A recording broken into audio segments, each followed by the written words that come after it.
a partir das fitas originais. Som da hora. E aqui eu estou honrado com a presença do senhor Ciro, senhor governador, senhor Ciro Gomes. Muito obrigado pela sua presença. É, João Gomes. Vou tirar até o óculos. Vou fazer uma pergunta simples. Por que o senhor quer ser presidente do Brasil? Porque o Brasil precisa mudar. Nós estamos com as coisas muito mal encaminhadas no Brasil. Você fala muito para os jovens, e meus filhos são seus fãs, pediram para eu dizer isso aqui. E você sabe que a coisa não está bem. O Brasil tem hoje 12 milhões de pessoas desempregadas. 12 milhões é muita gente, isso? Muita gente. Só em São Paulo, hoje, tem 1.904.000 pessoas desempregadas. Como a pessoa perde o emprego e demora 54 semanas para voltar a conseguir alguma coisa, você tem imediatamente a consequência na violência. Não é? E a violência inferniza a vida de todo mundo. Então é preciso mudar o Brasil. E agora mudar não basta falar mal das coisas erradas. É preciso ter ideias, ter propostas, ter experiência. E eu fui já deputado 2 vezes, fui prefeito de Fortaleza, fui governador do Ceará, fui ministro da Fazenda. Um currículo invejável. E sou limpo. Não é? Então eu acho que eu posso propor à sociedade brasileira um caminho diferente. Mas assim, o senhor tem assim, sabe, o tamanho do pepino que é ser presidente do Brasil? É um rojão gigante para segurar. É uma barra feia. Agora a crença é o seguinte, é que isso não é serviço para um homem. A gente tem que deixar isso todo dia muito claro. Como assim? Explica esse programa. Não é coisa para um homem resolver. Esse negócio de acreditar que um salvador da pátria vai lá e vai resolver tudo, vai botar tudo em ordem por nós, só dá em decepção. O que nós precisamos ter é aquilo que eu falei no começo, a experiência, a vida limpa, a capacidade de administrar a crise, saber o que é que tem que ser feito, conhecer os problemas, já ter experimentado resolver os problemas, mas se cercar de boas pessoas, de uma equipe de pessoas sérias, competentes e mais que isso, chamar, embora a população esteja com muito nojo de política, mas chamar a população para participar, para saber o que está acontecendo. O senhor é muito jovem, né? Foi eleito precoce, né? Foi eleito deputado estadual com 24 anos, depois foi eleito prefeito com 29 anos, governador do Ceará com 32 anos e agora candidato para a segunda vez a presidente da República com 44 anos. Como o senhor começou a se envolver com política? Eu sou da geração que pegou o fim da ditadura. Então, quando eu cheguei na faculdade, eu sou filho de funcionários públicos, fui educado na minha vida toda na escola pública, no interior do Ceará, nasci em Pindamonhangaba, fui criado no interior do Ceará, sou filho de um cearense como a Paulista, os 2 funcionários públicos modestos. E aí essa geração chega e nós estamos na luta pela democracia. Então o Brasil conseguiu trazer de volta a democracia e havia assim, oportunidades extraordinárias, porque havia uma desmoralização daquela turma que estava mandando no Brasil, que estava junto com as coisas erradas. E aí deu-se essa oportunidade. Eu saí praticamente direto do movimento estudantil, fui ser professor, a minha primeira turma. O que o senhor fazia no movimento estudantil? O movimento estudantil era basicamente o combate à ditadura. A gente lutava pela volta do direito das eleições diretas, a volta da anistia, porque havia muitos brasileiros expulsos. Você levou porrada da polícia? Nunca levei. Nunca levou? Nunca levei. O senhor era hippie? Não, eu brinco sempre que eu era velho, quer dizer, novo demais para ser hippie e velho demais para ser punk. Eu falei naquela geração sanduíche. E qual que era o seu ídolo na época, assim? Na política? Na política. Na política eu sempre cultivei essa coisa que os europeus representavam, que era a ideia de fazer o socialismo, a igualdade entre as pessoas, sem acabar com as liberdades, sem acabar com o direito de outras correntes de opinião livremente debaterem as coisas. E isso era o que a social-democracia na Europa representava. E tinha um camarada chamado Willy Brandt, alemão, que era um cara mais moderno naquela época. Eu comecei a me interessar muito pelas ideias dele. O senhor chegou assim, a organizar alguma greve? Assim, a primeira greve... Confronto policial? Eu não cheguei nunca a sofrer nada, mas a primeira greve, depois da ditadura, lá em Fortaleza, foi uma greve de ônibus. Então a gente era do movimento estudantil e houve uma greve de ônibus e a massa passou por cima de um pelegão lá, que era o presidente do sindicato, e ficou meio caótica a greve, meio selvagem. E aí eles chamaram os estudantes para ajudar a organizar. E eu fui lá, eu era falante e tal, era não, né, vivo ser falante, eu subi ali no jardim e falando, aí vem a polícia. E eu falei, você aí, policial, a gente sabe que você não tem culpa disso, que a sua mulher também está em casa com as contas para pagar, você também está sofrendo, você também é trabalhador. E aqui o policial parou, né? Aí deu tempo a gente escapulir. E aí foi... Mas assim, hoje em dia, você acha que uma greve? Eu acho que é um direito absolutamente legítimo do trabalhador. É claro que eu acho que tem que, por exemplo, não pode fazer greve em hospital público. Eu acho, por exemplo, se você não pode usar a morte de uma pessoa pobre que foi atropelada na rua como um argumento para ter um direito de ter um melhor salário. Mas na iniciativa privada, na indústria, no comércio, no banco, é absolutamente normal. Mas assim, o senhor apoia o uso da repressão policial se necessário? De forma nenhuma. Bala de borracha? De forma nenhuma. Não. Eu tenho uma amiga, ela é uma repórter suíça, estava cobrindo aí a última greve aqui em São Paulo, tomou uma bala de borracha no olho e ficou cega. Não. De jeito nenhum. Inclusive eu já fui governador, né? Então eu já manejei esses pepinos, né? E nunca, nem um dia, eu permiti que a polícia do Ceará reprimisse o movimento social. Tem que ficar ali, né? Porque às vezes tem um excesso, pode haver um problema, mas não tem nenhuma autorização para reprimir. E outra coisa, acho que é o Max, cara. O que o Max quer, meu? Pelo amor de Deus. Alô? Alô, fala, gordo. Ué, quem tá falando? É o Cazé. É o Cazé, você tá ligando aí, cara? É, o Max Fivelino não pôde vir, eu assumi aqui o cafofo do rapaz, ele tá mesmo? fazendo umas matérias especiais, mas eu tô muito feliz, me dei bem, tenho a sorte de conhecer de perto os candidatos. Foi até bom você me ligar, que eu não sou um cara muito politizado, tá ligado? Sabe, o negócio é meter bronca. Então você vai me ajudar aqui, meu. É, mas eu tô feliz de estar aqui, ô gordo. Vou tentar te ajudar também. Como é que vai, governador? Tudo bom? Alô, Cazé. Como é que vai? Tudo bom? Tudo bem, prazer em te ver. Prazer é meu. Pode te ouvir, né? Te ouvir. Então, governador, bom, estou chamando o senhor de governador, porque o senhor já foi governador do Ceará, como o senhor mesmo falou. No entanto, o senhor deixou o seu governo antes do final do mandato para fazer parte do ministério do ex-presidente Itamar Franco, ali na fase final, 5 meses finais do governo, na fase inicial de implementação do Plano Real. Como é que o senhor está vendo aí a nossa moeda, a coisa da estabilidade? O senhor acha que existe um risco da gente se transformar numa nova Argentina ou não? O risco existe, porque, infelizmente, o Plano Real era uma coisa muito boa, mas muito precária.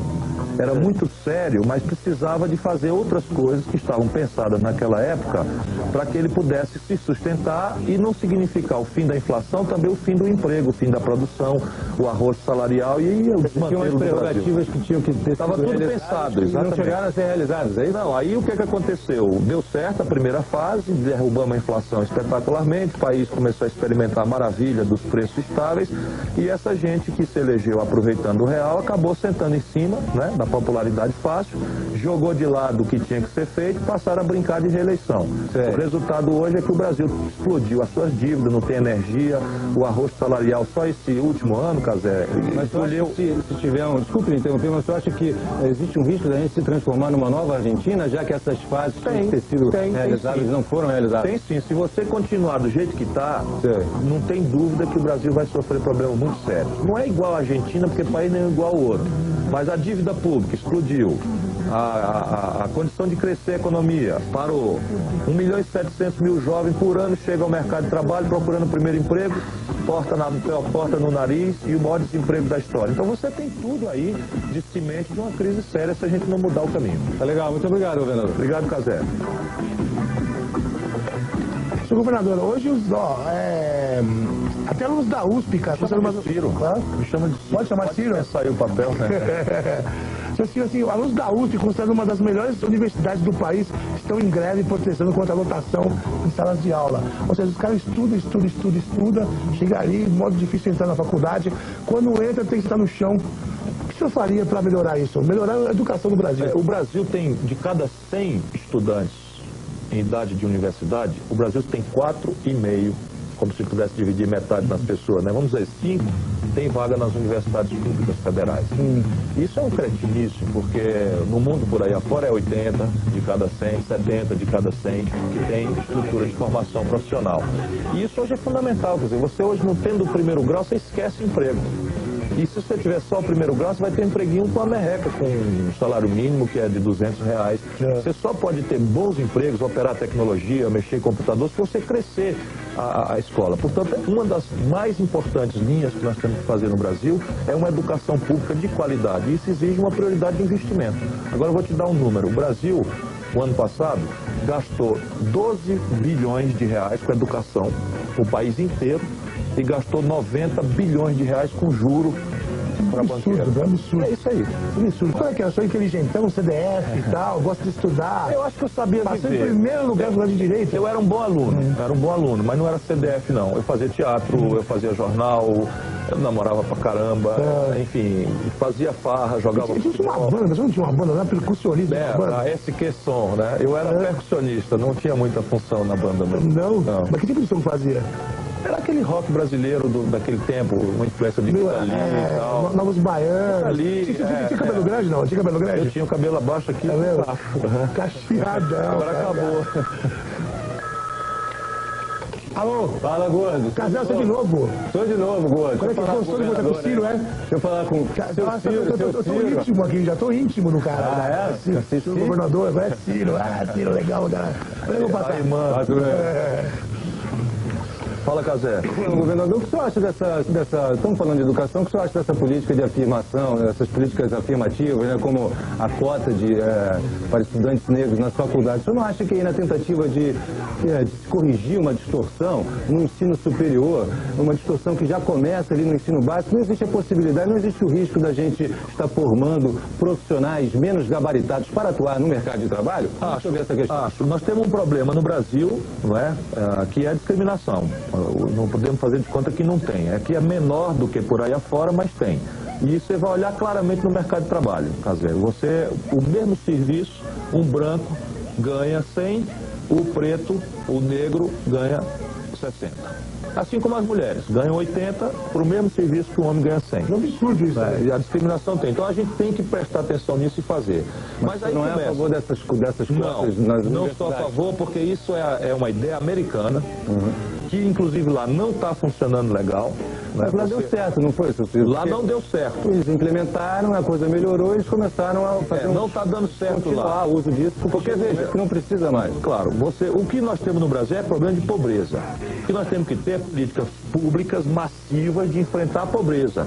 Por exemplo, a educação pública de verdade, que um professor tem um bom salário, por dentro a gente possa exigir dele frequência, uma boa aula, e aí sim, destacou-se um negro, destacou-se um nordestino, destacou-se uma mulher, destacou-se um branco, você tem que ter o sistema, tem que ter capacidade de recolher esses melhores e apoiar. Isso vale para o esporte, vale para o trabalho, vale para o ensino, para a ciência e tecnologia, vale para tudo. Eu acho que o melhor caminho é esse. Obrigado. Obrigado, Sandro. Eu continuo vendo que é mó pipi, não, pode ligar. Assim, ó, segundo dados de uma pesquisa feita pela MTV, o dossiê Universo Jovem, você tá ligado que aqui a MTV assim, é uma emissora que está virada para o jovem. A maior preocupação dos jovens é o desemprego. Todo ano muitos jovens lutam para conseguir entrar no mercado de trabalho. E muita gente não consegue. O que o senhor faria para aumentar o número de vagas de emprego para jovens? O Brasil tem um problema. 1.700.000 jovens todo ano chegam no mercado de trabalho. A economia está parada. E aí tem uma série de coisas que talvez seja sacal falar aqui, mas juro alto, o sistema tributário errado, o sistema previdenciário errado, uma série de razões que todas têm conserto, embora dê trabalho, não é coisa para você dizer, vamos fazer um milagre e dar tudo certo do dia para a noite. Não, tudo tem jeito. E eu até estou pedindo para as pessoas permissão para divulgar um site. Para não ficar falando coisa técnica aqui, é ciro23.com.br. Então nesse site está tudo escrito lá, para quem quiser conhecer como é que funciona a mudança que eu estou propondo. Mas o que nós precisamos fazer? O país tem que voltar a crescer. Se o país crescer 5% ao ano, hoje está crescendo nada. Se crescer 5% ao ano, você cria mais ou menos 2 milhões de empregos. E aí você pode dizer para o jovem como é que ele vai ter a oportunidade de trabalhar. Mas não basta. Por quê? Porque o filho do pobre e o filho da pequena classe média que não pode pagar mensalidade escolar, vem de uma escola pública que, apesar do sacrifício de muitos professores, até não prepara. Não prepara para o trabalho, não prepara para o vestibular. O filho do pobre no Brasil, esqueça. Eu vim da escola pública e fui tirar o primeiro lugar na universidade. Nunca mais isso é hoje, senão uma exceção muito rara. Nossa, muito difícil. Muito difícil. E veja, eu tenho 44 anos, estou formado há 21. E isto foi ontem, então, né? Eu vi como é que se destruiu a escola pública brasileira na minha geração. Com demagogia, com clientelismo, contratando gente, aviltando salário, o mundo mudando, né? O computador. Roubando merenda. Roubando merenda. Roubando merenda. Em Fortaleza hoje tem um escândalo de roubo de merenda escolar. Em São Paulo também tem o negócio, mas eu nem vou falar nomes. Bom, é o seguinte. Mas se você souber, meta bronca, diga o nome. Depois que eu vi processo. Não, mas se souber, claro, não pode fazer injustiça. É o seguinte, eu tenho uns 8 processos, viu? É mesmo? É, de chamar de ladrão. Processo, hein? De chamar ladrão. Só processo assim, de chamar ladrão de ladrão. É o seguinte, daqui a pouco a gente volta com o Gol especial presidenciáveis. Daqui a pouco a gente volta, tá bom o papo, hein?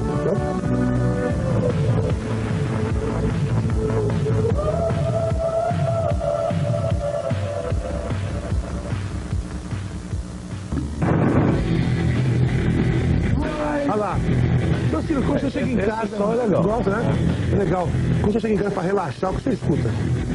Eu gosto de música de todos os tipos, dependendo um pouco do humor, né? Dependendo um pouco do humor. Né? Então eu gosto do forró, eu gosto desses bregas brasileiros, eu amo. Falcão.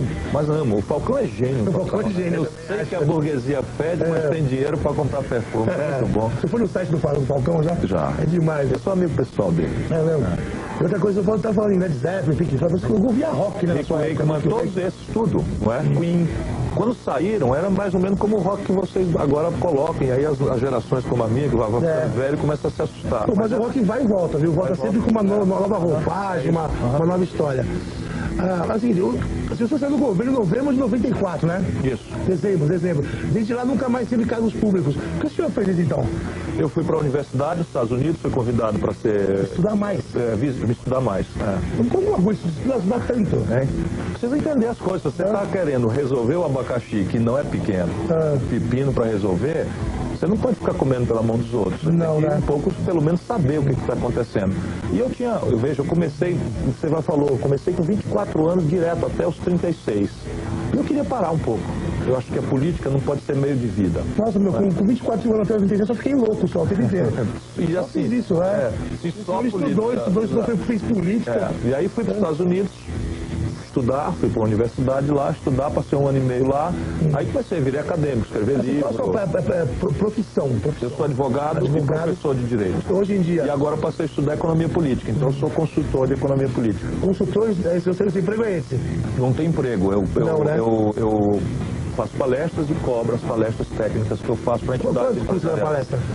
Se for para setor produtivo, porque eu tenho uma discriminação clara. Então, se for para o setor produtivo, é R$5.000, mais o imposto de renda, mais hospedagem e passagem. Agora, se for para banca, é 7.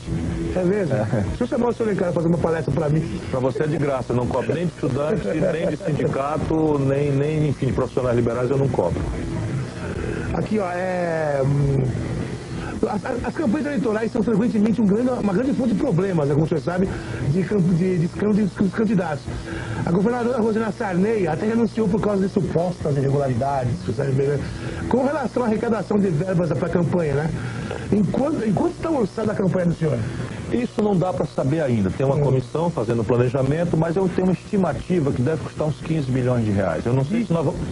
Milhões. Eu não sei se o partido vai conseguir... Mas é muito dinheiro isso, não é? É um dinheiro monstruoso. Eu não imagino quanto é R$15 milhões. É muito dinheiro. Agora, só você lembrar o seguinte, o Brasil tem 170 milhões de habitantes, você precisa cartaz, você precisa material, você precisa produzir um programa de televisão, e é um programa nacional que tem que ter imagem da Amazônia, imagem de São Paulo, imagem de Rondônia, imagem do Rio Grande do Sul. Você precisa de se deslocar, né? Avião e passagem aérea, etc, etc. O que mais que são os custos? E você precisa fazer os eventos. Então você precisa se apresentar para a população. Então um comício custa 30 mil, 40 mil reais. Eu não sei se isso a gente faz um planinho bonitinho. Mas assim, como é que faz para arrecadar essa grana? Depende do estilo. O meu é assim, eu faço uma equipe, anuncio essa equipe, digo aqui, nós não aceitamos nem esse tipo de dinheiro, esse tipo de dinheiro a gente aceita. Por exemplo, a indústria brasileira... Que tipo de dinheiro? Eu, por exemplo, na eleição passada, tinha um escândalo envolvendo empreiteiras, eu não aceitei. Então, empreiteira eu não aceito. Não é? Agora, você não vai, tipo assim, 2 milhões em casa, né? Não. Isso é uma... Por isso que eu te digo. Costume. Não. Isso é uma comissão, né, pública, transparente, não tem um fulano, só recebe com recibo oficial, com o Tribunal Eleitoral acompanhando, prestando conta, e todas as minhas contas foram sempre aprovadas. Tem que ser assim mesmo, né, meu? Tem que ser limpo, senão não dá pra ser bocão. É lógico, é verdade. Alô! Fala, gordo, beleza? Pô, você tá enchendo o saco, hein, mano? Pode fazer mano. Por que você não deixa o seu filho atender, rapaz? Não pode deixar ele atender, cara. Deixa eu falar com ele, passa pra ele. Falou, um abraço. Fala, seu filho. José.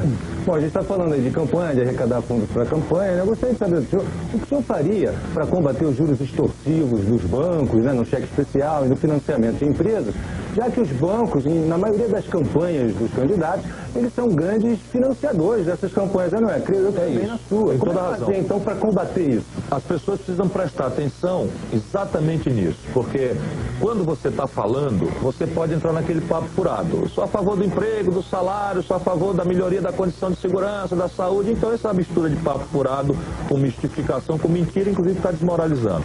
Se você vê uma pessoa que tem mais dificuldade de entender, para um pouco para prestar atenção. E aí essa pessoa vai lhe dizer, olha, a taxa de juros tem que cair, nós temos que prestigiar quem produz, temos que trabalhar para dar mais oportunidade para quem trabalha, vamos mudar o sistema de impostos. Aí fica uma conversa mais difícil do que aquela outra.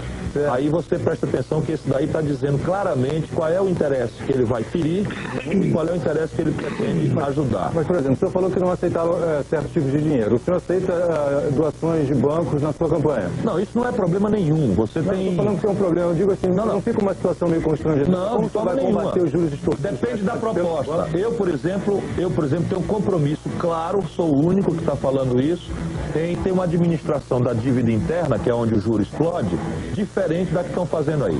Tem um compromisso de eliminar o rombo nas contas externas brasileiras. Isso está sendo claro e eu estou sofrendo o diabo por conta disso. Inventam que eu sou o novo Collor, que eu vou fazer calote, etc. Eu vou suportar porque eu sou limpo e sei bastante bem o que eu estou fazendo e as pessoas vão ver depois quem é que está falando a verdade e quem é que está com mistificação. E isso, então, me dá autoridade, até porque não sou eu. Eu, por exemplo, não trato deste assunto. Vai lá uma comissão do partido e o partido diz o programa, quais são os compromissos que nós vamos fazer e aceitarmos apenas contribuições de empresários nacionais, de qualquer setor. E eles ali vão saber que vão colaborar com... É possível combater os juros extorsivos mesmo recebendo dinheiro dos bancos. Claro, claro. Tá ok, claro. muito obrigado. Senhor Ciro, depois que o candidato do PSDB anunciou que teria uma vice-mulher, parece que deu meio moda, todo mundo quer vice-mulher. Você também quer uma vice-mulher? Olha, 52% da população brasileira são mulheres. E eu não acho, francamente, que você tem um segundo lugar para dar, para enfeitar a chapa às vezes, para não ter prestígio nenhum, seja de fato respeitar a mulher. Mas como uma vice-mulher ajuda a dar mais votos? Não, isso é bobagem. Bobagem. Não sei se você concorda comigo, mas o povão mesmo, na minha opinião, não sabe votar.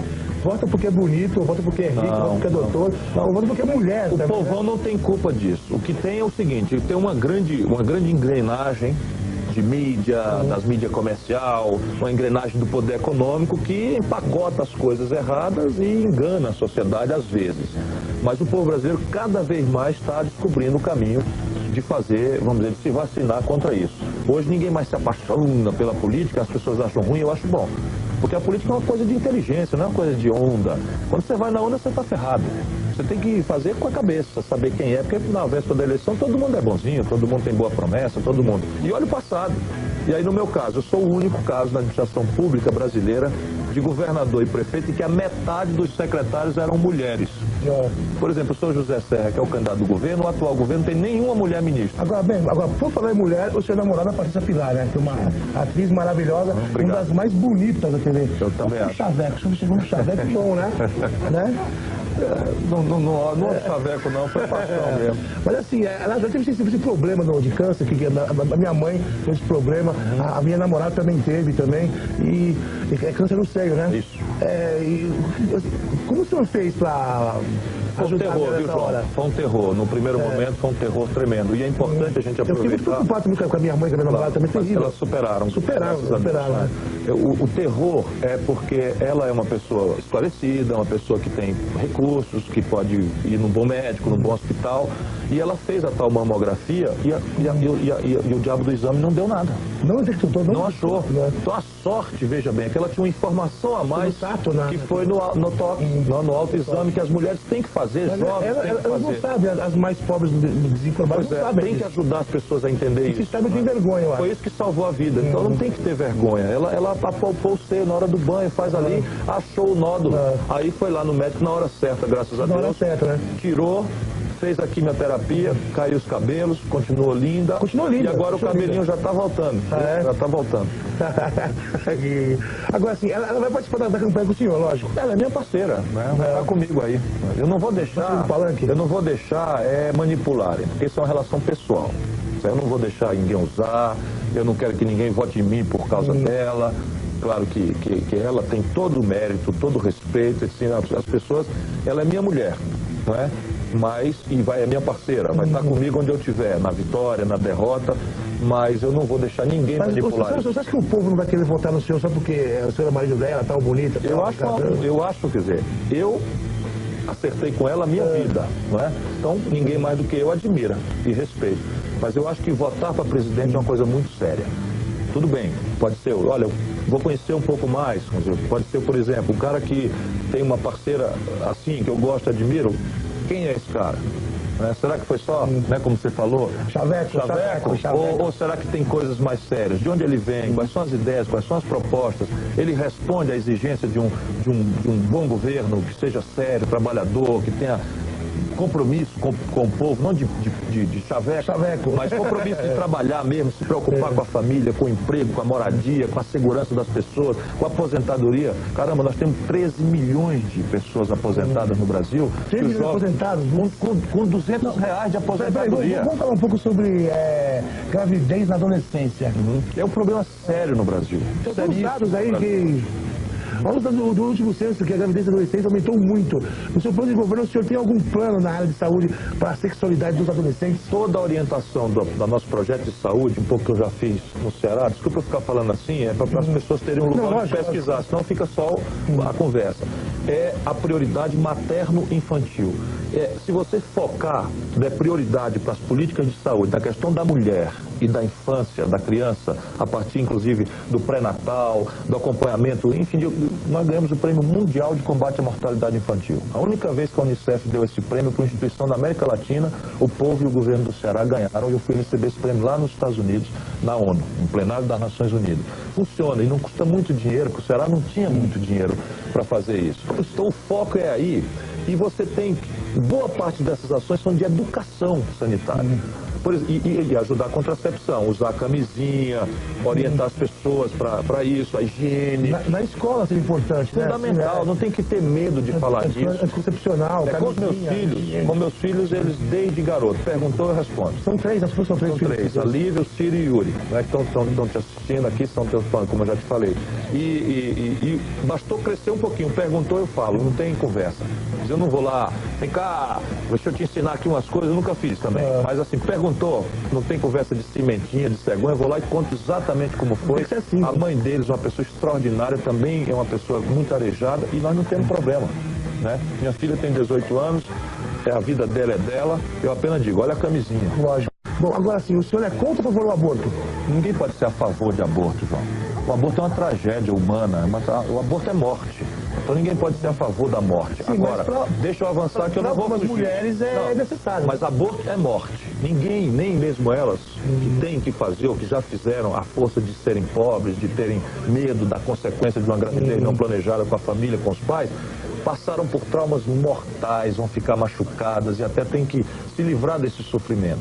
O que eu acho é que isto é assunto da mulher, é assunto da família, não é assunto da política, não é assunto do governo, muito menos é assunto da polícia. Mas aqui no Brasil não pode, é proibido, né? Mas está errado, tá errado. E as mulheres vão a boca de porco, a boqueira fazer aborto com agulha de crochê. E aí o seguinte, a rica vai na boa clínica, faz na boa, e a pobre está morrendo. Isso é uma grande farsa que nós temos que acabar. Quer dizer, a pessoa tem que prevenir, tem que usar camisinha, tem que pensar que isso é uma coisa muito séria. Prazer não pode virar uma tragédia, uma ressaca mortal depois. Essa lei especificamente eu acho que tinha que ser mudada, né? Então, já há um bom debate no Brasil, isso não é o presidente que resolve, isso é uma coisa muito da relação religiosa, da relação ética, que acaba tendo um lugar no Congresso para resolver. Para você. Ciro, fala, Cazé. Eu gostaria de voltar àquela questão do Collor, que o senhor mesmo comentou aqui no começo desse bloco. O senhor vem sendo comparado insistentemente em várias matérias de jornais e revistas com o ex-presidente Fernando Collor de Mello. Inclusive chegou a elogiar a sua campanha, seu plano de governo. Então, eu gostaria de saber se o senhor acha essa comparação pertinente ou se o senhor gostaria de ser comparado com algum outro político brasileiro. E quem é esse sortudo aí? Quem seria essa pessoa honrada? Veja, com esse desejo? Eu já me aborreci muito com isso, Cazé, porque é uma injustiça. Eu sou um cara limpo, eu não tenho uma mancha, nunca me envolvi em falcatrua, nunca respondi uma CPI, nunca respondi um inquérito. Toda a minha vida inteira eu tenho meu patrimônio é um carro e um apartamento. Quer dizer, você acha que gerou essa comparação? Ora, o fato de eu ser relativamente jovem, apesar de ter nascido em Pindamonhangaba, ter sido criado e ter a vida pública no Nordeste, aí dá uma estampa, né? Dá um jeitão. E aí você pega, não tem o que dizer. Porque se tivesse o que dizer concretamente, dizer, não, ele se envolveu com o Ricardo Sérgio, que meteu a mão na grana, que fez isso, que fez aquilo outro. Disseram de um candidato. Mas o senhor gostaria de ser comparado a algum outro político brasileiro? Quem seria essa pessoa? Eu acho que há dois grandes políticos no Brasil que merecem ser recuperados, inclusive para o jovem conhecer, para a gente não ter medo de saber que o Brasil pode ser um país de grande progresso, que a gente é capaz de fazer bossa nova, de fazer cinema novo, de crescer, de abrir uma indústria em cima do mato, que nós não tínhamos nada. Quem são esses? Juscelino Kubitschek e Getúlio Vargas. Muito obrigado. Obrigado, Cazé. Eu acertei uma, porque eu acertei o VAR, eu sabia que era. É o seguinte, daqui a pouco a gente volta com mais Ciro Gomes e mais conversas esclarecedoras.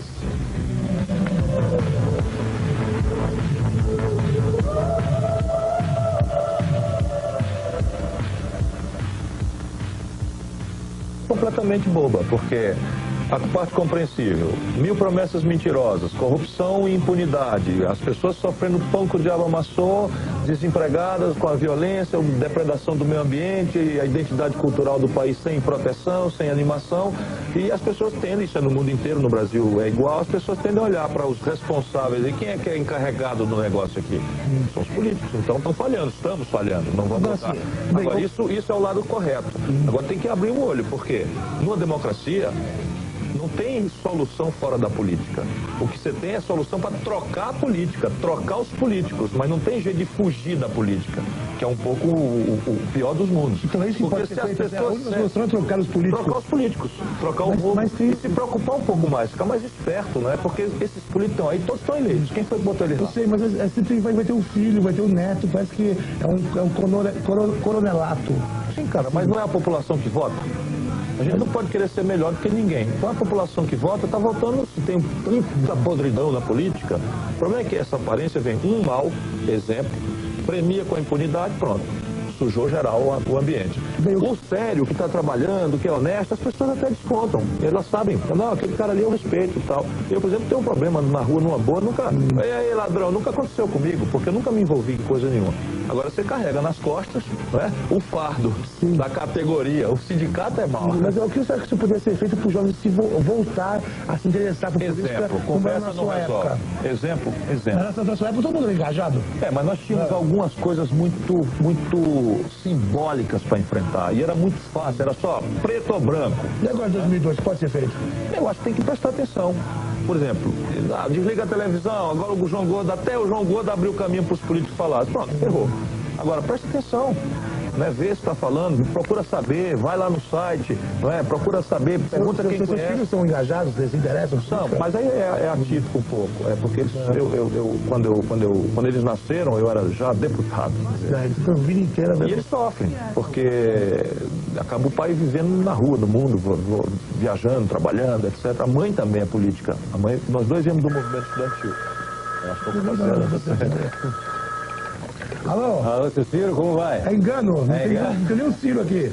Ciro Gomes, ó. Ah, o Cazé, você de novo, cara? Aí, sou de novo, pô. Tá, mano, eu tô com saudade do Max, cara. Ele enchia muito menos o saco, meu cara. A voz mais bonita, mais aveludada, é verdade.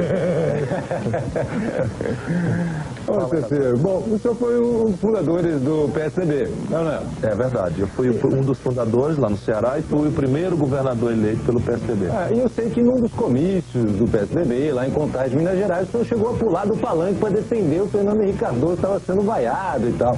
E eu acreditei. Sabe aquele personagem? Estava falando sério. Eu gostaria de saber qual foi o motivo desse rompimento, qual foi a coisa grave que aconteceu que realmente vocês tomaram a gente era, Cazé, do PMDB. Então a gente dizia, tem que acabar com a corrupção, tem que acabar com essa esculhambação, não sei o que e tal. Aí o PMDB foi pro poder, chegou lá, estava tudo igual ou até pior. Aí nós resolvemos, vamos juntar os sérios todos, vamos fundar um partido novo, de gente séria, de gente ética, de gente que tenha projeto e tal, fundamos o PSDB. E aí mandamos o dedo em cima dos outros. Tá tudo errado, olha a esculhambação, a corrupção, fizemos um impeachment. Mas aconteceu alguma coisa ali, não? Aconteceu concretamente aqui, pronto, ganhamos a eleição, o senhor Fernando Henrique se elege e quando começa a governar faz tudo o contrário do que a gente tinha escrito, prometido, falado para a população. Então você se arrependeu de ter pulado aquele palanque? Não me arrependi não, eu acho que naquele cenário, se fosse verdade aquilo que ele vinha de uma vida inteira limpa, o Fernando Henrique era limpo. Ninguém duvidava o passado progressista, comprometido com a luta. Quando vai para o poder, aí que é uma desgraça que tem naquela cadeira. Isso não pode acontecer com o senhor? Comigo pode até acontecer, mas se você olhar as cadeiras que eu já sentei, não aconteceu não. Certo. Depois No governo eu fui um pouco mais progressista. Vou dar uma olhada. Tá bom. Falou, obrigado. Tá bom. Eu não fiz isso pelo FMI ficar te oprimindo assim, quando você estiver na sentada. A força que o FMI tem é mais ou menos como se tu estivesse em casa devendo com o agiota. Então, se tu está devendo com o agiota, tu vai começar a sair pelos fundos para não passar na esquina, para não encontrar o cara, ou o cara vai botar um canivete no teu pescoço e dizer, paga ou morre, ou me dá aqui tua bicicleta, me dá tua motocicleta, que você devia ter me pago semana passada, não pagou. É mal comparando a mesma coisa. Como é que você pode consertar isso? Pegando um canivete e metendo a faca nele, ou consertando as suas contas, procurando, enfim, arrumar a casa, se livrar das dívidas e tal. Eu vou por esse caminho aí, vou procurar arrumar a casa, livrar o Brasil, pelo menos do jeito que as dívidas são administradas, e consertar. De novo, eu peço para as pessoas que estiverem interessadas em saber como, olhar no site ciro23.com.br. Né? Mas eu sei se você eliminar o déficit do Brasil com um rombo nas contas externas. Esse ano, quando terminar de puxar a conta, entre o que o Brasil está devendo para pagar para o estrangeiro em dólar e que o estrangeiro vai pagar para o Brasil em dólar, nós vamos ficar com um rombo de 20 bi, agora é B, bilhões e agora dólares. Isso é dinheiro que é impossível de contar. O resultado prático, nós temos que pedir dinheiro emprestado humildemente para fechar essa conta. Aí o camarada diz assim, eu empresto uma condição. Vai aí um doutor para olhar se você está fazendo a cartilha do Bom Moço Internacional direitinho, e se ele disser pode emprestar, eu empresto. Quem é o doutor? O FMI. Bom, agora, para o senhor conseguir fazer isso, o senhor tem que ter 3/5 do... Para ser presidente da República, né? Não. 3/5. Para mudar a Constituição. Para mudar a Constituição, Para mudar a Constituição precisa de 3 de cada 5 deputados, 3 de cada 5 senadores. Não tem que fazer um monte de aliança? Parece que está fazendo aliança com o PFL, não é? Fazer. Não, estou fazendo aliança com o PFL. O PFL é de direita? O PFL em parte é de direita, em parte é de centro. O senhor é centro-esquerda? Eu sou de centro-esquerda. Esquerda. Então, o senhor está fazendo... Nós temos que separar as coisas. Para governar o país, para tomar conta da segurança, chefiar a Polícia Federal, dar jeito nas estradas, consertar os hospitais, você não precisa de 3/5, Parece que eles estão apoiando o senhor em 16 estados, não? Isso é verdade. É verdade. Pedaços deles estão me apoiando. Agora, para você mudar a Constituição, quem muda a Constituição não é o presidente, é o Congresso. E aqui que está uma coisa que a gente tem que falar sério com a população. Por quê? Porque como precisa mudar, e a população não presta atenção no voto de deputado, no voto de senador, fica olhando prefeito, governador, presidente, aí então, pronto, vamos votar naquele ali que ele vai fazer tudo. Só que quem faz a mudança da Constituição, por exemplo, para mudar o jeito de cobrar os impostos, para mudar o jeito de financiar a Previdência, para fazer uma reforma política que acabe com a bandalheira, ou pelo menos diminua a bandalheira, ou pelo menos acabe com a impunidade, isso exige 3/5. Agora, para isso, nós temos que ter susto. Não é mal, é bom que o presidente da República não seja o dono sozinho do poder, que ele tenha que negociar, que ele tenha que compor. A diferença aqui é negociar na frente do povo. O que puder ser negociado. É de esquerda. Eu sou de centro-esquerda. Centro-esquerda. Meu partido é de esquerda. Negociar com a direita não é tipo contradição? Não. Você só negocia com o oposto, você não negocia com o amigo. Né? Amigo não é amigo. Com você. Amigo vai com você. Você tem que negociar com o adversário, para desarmar certos problemas. E veja bem, em todo país do mundo, nunca foi essas coisas centrais, o jeito de cobrar imposto. Não é para você juntar o poder e esmagar a oposição e fazer como você quer. Você tem que chamar a sociedade, não é só os políticos. Chamar a sociedade, os trabalhadores, os empresários, os estudantes, os artistas, os intelectuais, fazer um grande debate, achar o caminho e marcar a data de resolver. Bem, o senhor é de esquerda, o Lula é de esquerda. O fato de ter dois candidatos de esquerda não atrapalha? Não atrapalha os dois? Pode atrapalhar, mas pode ajudar. Como assim? O Lula está vindo da esquerda para a direita. Porque o Lula já apanhou tanto, já sofreu tanta humilhação e tem tanto preconceito que agora ele está mudando toda a forma dele falar, toda a forma dele pensar, do jeito de vestir, tudo isso para ver se a burguesia aceita ele. Então, eu não concordo com isso. Ele é uma boa pessoa, mas não é possível a gente imaginar que vai mudar o Brasil imitando a conversa mole desse povo que está mandando no Brasil. A gente tem que, infelizmente, democraticamente, enfrentar e derrotar essa gente. Senão, eu, por exemplo, não quero ser presidente. Eu não vou atender, não.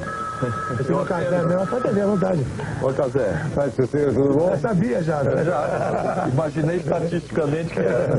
É justamente estatística que nós vamos falar. Olha só que transmissão de pensamento, porque nós tivemos aí a divulgação da última pesquisa, a pesquisa do Instituto Census, onde só aparece com 12% de intenção de votos aí para presidente da República. Eu gostaria de saber se o senhor, é claro que é muito cedo ainda para fazer previsões e tudo, mas caso isso coloque em quarto lugar, caso o senhor não passe para o segundo turno, a quem o senhor se aliaria? Ao Lula? Como você disse, é muito cedo para se fazer previsões. Certo. Vamos fazer um exercício de imaginação. Então vamos fazer um exercício de imaginação para trás mente, né? 45 dias atrás, você ia me fazer a seguinte pergunta. Saiu uma pesquisa Censo dizendo que a Rosiana Sarney está em primeiro lugar, perto de ganhar a eleição no primeiro turno, que o Lula está ferrado e tal, não sei o quê, papapá. O senhor vai votar na Rosiana ou no Lula? E eu dizia, calma, é muito cedo, pesquisa feita a tal distância, é muito mais para manipular a cabeça das pessoas. O senhor não acredita em pesquisas? Não, eu acredito quando é científica. Sei. Não é? Eu acho que a pesquisa do Instituto Censo não foi científica. Tem muito defeito. Sei. Muito defeito. Não, eu sei Então, que é veja muito bem, cedo. aí Vamos fazer um exercício de imaginação para frente. Para lá, frente. depois Eu de vou estar lá no outubro, segundo turno. Se Passou você... lá, passou o Lula e o garotinho. Lula e garotinho, o senhor ia em quem? Não, eu vou no Ciro Gomes. O senhor vai, Ciro Gomes? É. Lula e Sabe, José Café, Serra. vamos falar sério aqui. Vamos lá. A gente sofre tanto. Quer dizer, eu não ando de jatinho, eu ando em avião de carreira, acordo de madrugada, amanheço num lugar, durmo no outro. Trabalho feito um burro de carga, Come mal, porque avião de carreira, a comida é muito... Eu não estou me queixando. Tu mesmo viu eu descendo lá no Santos Dumont outro dia, nós encontramos ali. Então, veja bem, eu preciso acreditar que faz sentido esse esforço. Eu vejo meus filhos que eu amo de paixão, eu vejo de 15 em 15 dias. Minha mulher, eu vejo uma vez por semana de passagem. Eu vejo sua filha mais do que o senhor, porque eu vi ela no Jô Soares, outro dia estava... Por quê? Porque ela mora em São Paulo. Ela mora em São Paulo, está na universidade aqui, e eu venho a São Paulo, eu passo lá e para ficar um pouquinho com ela. Tá bom, muito obrigado. Eu tenho que acreditar e é a minha missão ganhar essas eleições. Ok, obrigado. É isso aí, você está assistindo o Gordo a Gogô especial presidenciáveis. Daqui a pouco volto para finalizar esse papo legal com o Ciro Gomes. Right.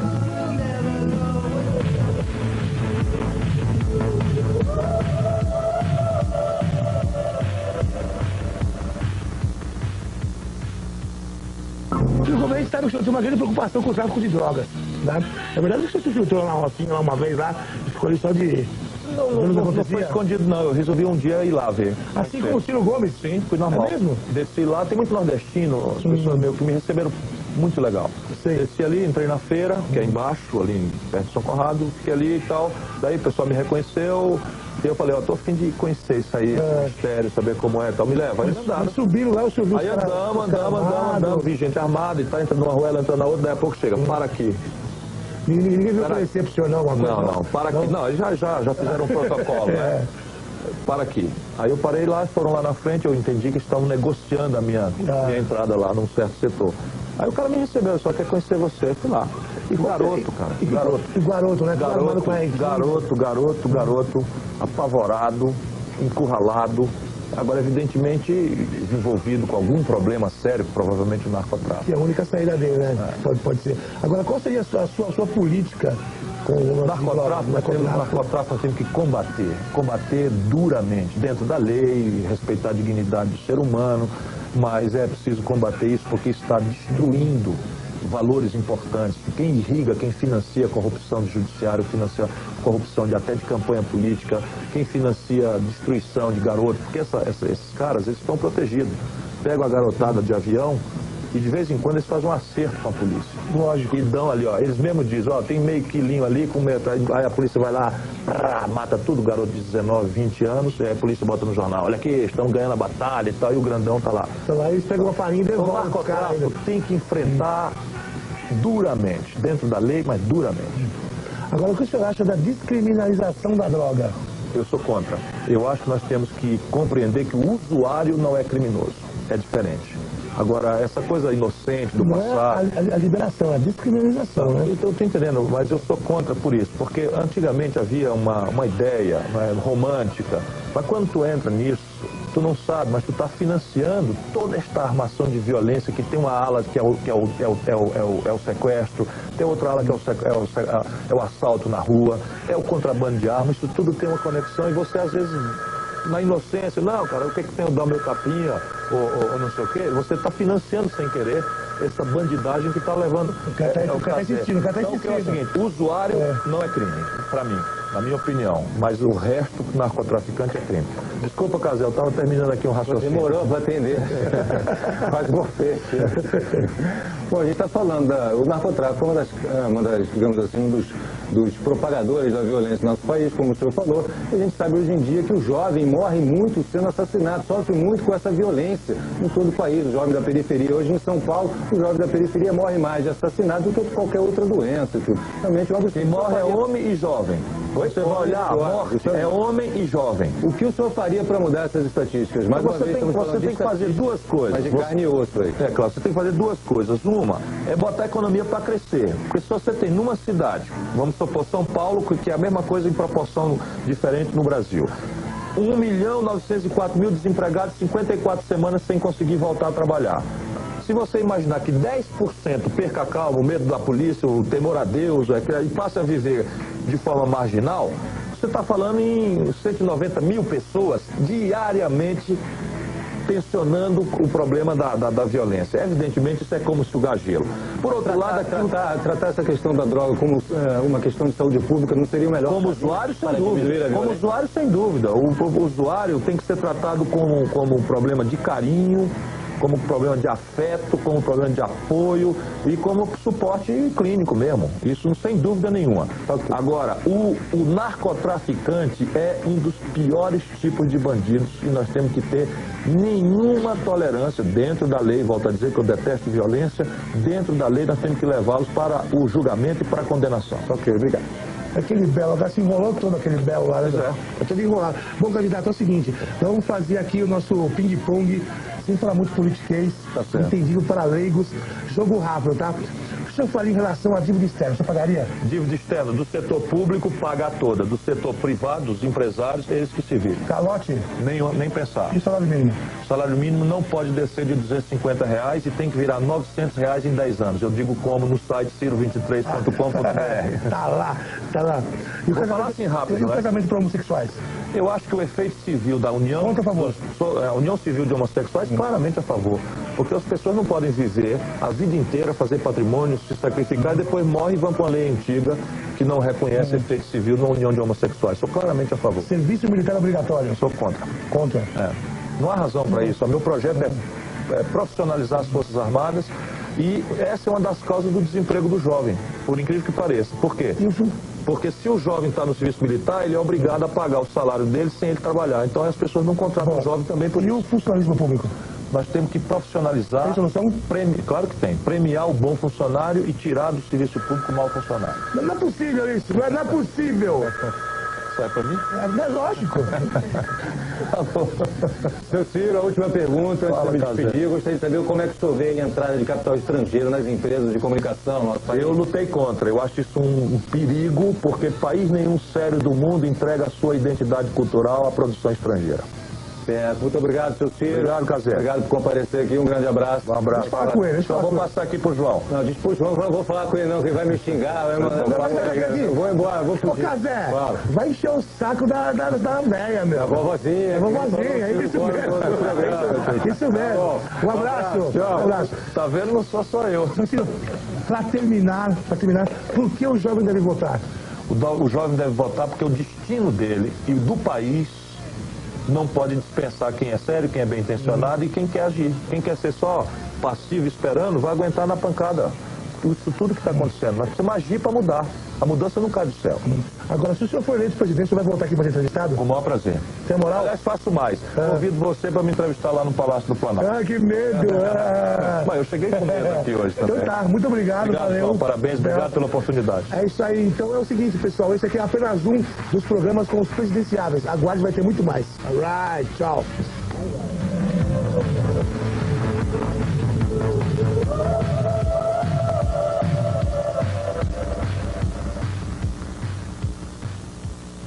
está nos jornais. Foram pedidos 15 milhões de propina no processo de privatização da Vale. O governo diz que é tudo intriga da oposição, que estão querendo desestabilizar a campanha do seu candidato à presidência da República. A mesma desculpa dada pelo comando de campanha de Rosiana Sarney quando acharam R$1 milhão no cofre da sua empresa. Claro, a culpa é do marido, sim, que estava juntando fundos para a sua campanha. Enquanto isso, bancos estrangeiros que ganharam uma grana preta com especulação financeira nos últimos tempos estão dizendo que o Brasil não é mais confiável e por isso rebaixaram o nosso país numa tabela maluca de riscos. Tabela de riscos que não serviu para prever a quebradeira na Argentina, onde tem um monte de gente passando fome. Cuidado!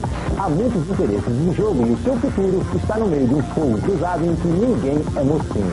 Tome conta do Brasil.